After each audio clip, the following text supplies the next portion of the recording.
بسم الله الرحمن الرحيم وصلى الله على النبي الكريم وعلى آله وصحبه وبارك وسلم. اس وقت سپریم کورٹ میں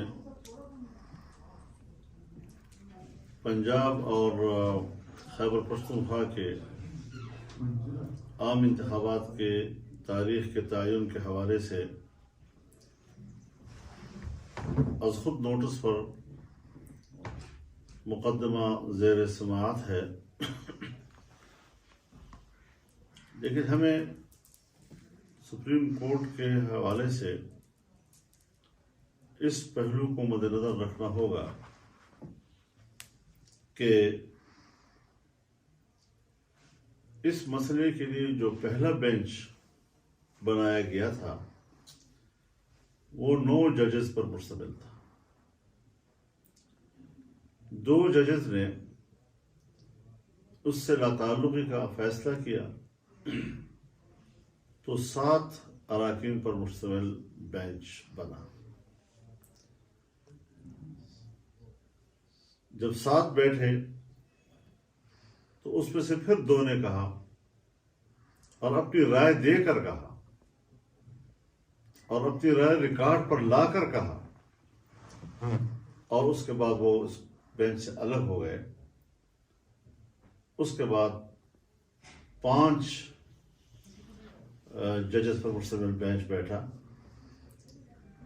اور ایک ایسا فیصلہ آیا کہ پوری قوم کو بھی ابہام میں مبتلا کیا، سیاستدان بھی، سیاسی جماعتیں بھی، سب کو ابہام میں مبتلا کر دیا.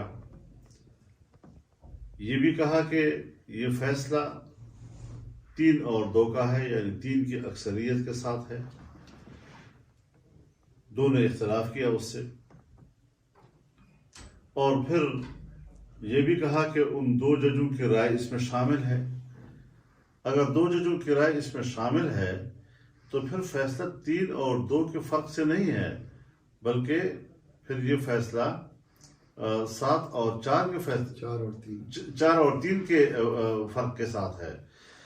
تو اس کا معنی یہ ہے کہ وہ فیصلہ جو ہے سو ووٹوں کے خلاف ہو گیا ہے، اور اب وہ کیس دوبارہ چیف جسٹس صاحب مصر ہیں اس بات پر، بضد ہیں کہ میں نے اس کو ہر قیمت پر سننا ہے. چنانچہ 5 کا بینچ اس وقت دوسرے راؤنڈ میں اب 3 تک محدود ہو گیا ہے. مزید 2 ججوں نے بھی اس پہ بیٹھنے سے انکار کر دیا. اس کے باوجود چیف جسٹس صاحب مصر ہیں، اور اس میں ایک ایسا جج بھی ہے کہ جس نے اسی بینچ سے ایک دفعہ لا تعلقی کا اعلان کیا اور آخر میں آ کر پھر چیف جسٹس صاحب نے اس کو دوبارہ بینچ پر بٹھا دیا. اب ایسی صورتحال میں سیاستدان اور پارلیمنٹ، عوام کیا رائے قائم کریں؟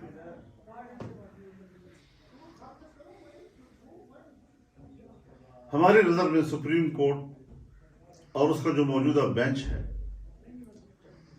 2 صوبوں میں انتخابات کی تاریخ کے مسئلے پر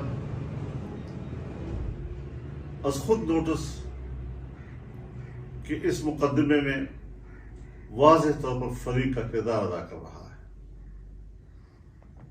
اور ظاہر ہے ہمیں اب اس عدالت پر کوئی اعتماد نہیں رہا ہے.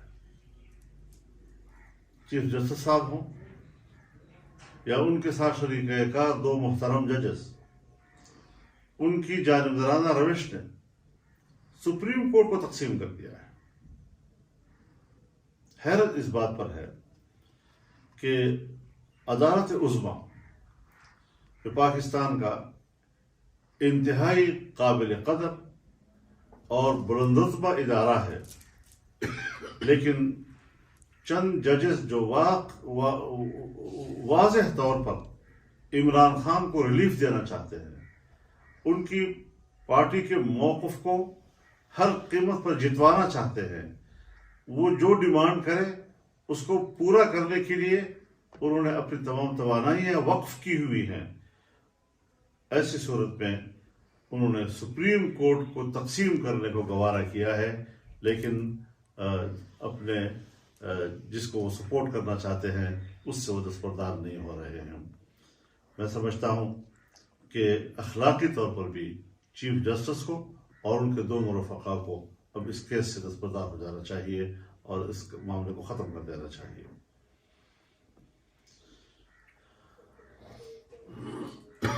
چیف جسٹس صاحب ہمیں نصیحت بھی کر رہے ہیں کہ آپ مل بیٹھ کر طے کریں، ورنہ پھر ہم طے کریں گے۔ ہمیں آپ مل بیٹھ کر بیٹھنے کی بات کرتے ہیں اور خود آپ نے اپنا کورٹ جو ہے اس کو تقسیم کر دیا، توڑ پھوڑ کا شکار بنا دیا ہے۔ کس کے ساتھ ہم بیٹھے؟ ایک مجرم کے ساتھ جس کو دھاندلی کے ذریعے لایا گیا تھا۔